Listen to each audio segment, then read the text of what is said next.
गोपियों की तरह तुम नचाते नहीं, गोपियों की तरह तुम नचाते नहीं। अच्युतम केशवम कृष्ण दामोदरम, अच्युतम केशवम कृष्ण दामोदरम, राम नारायणम जानकी वल्लभम, राम नारायणम जानकी वल्लभम।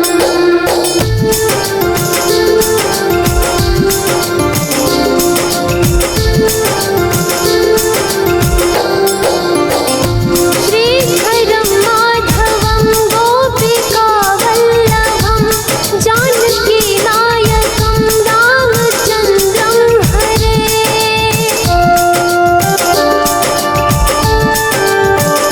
श्रीधरम माधवम गोपिका वल्लभम, श्रीधरम माधवम गोपिका वल्लभम, जानकी नायकम रामचंद्रम हरे, जानकी नायकम रामचंद्रम हरे।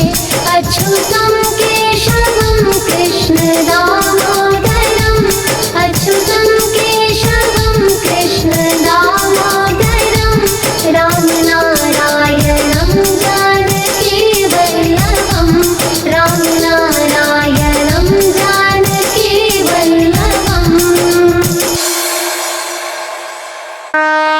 श्री गणेशाय नमः, श्री गणेशाय नमः, श्री गणेशाय नमः, श्री गणेशाय नमः।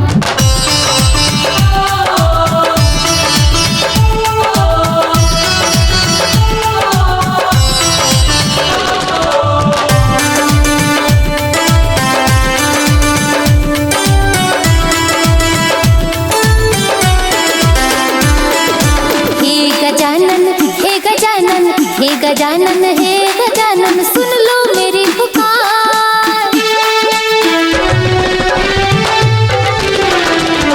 हे गजानन हे गजानन हे गजानन हे गजानन, सुन लो मेरी पुकार। हे शंभू के पुत्र मेरे आंगन आओ एक बार, हे गौरी के पुत्र मेरे आंगन आओ एक बार। हे गजानन हे गजानन हे गजानन हे गजानन, सुन लो मेरी पुकार। हे शंभू के पुत्र मेरे आंगन आओ एक बार, हे गौरी के पुत्र मेरे आंगन आओ एक बार, हे शंभू के पुत्र मेरे आंगन आओ एक बार।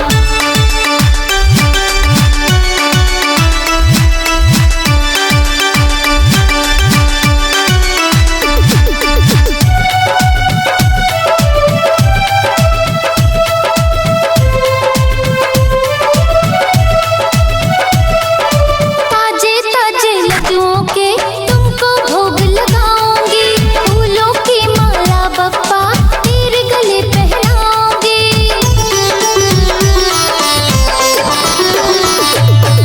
ताजे ताजे लड्डुओं के तुमको भोग लगाऊंगी, फल फूल रोली चंदन से पूजन करवाऊंगी।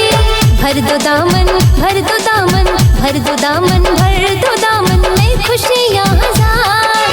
हे शंभू के पुत्र मेरे आंगन आओ एक बार, हे गौरी के पुत्र मेरे आंगन आओ एक बार, हे शंभू के पुत्र मेरे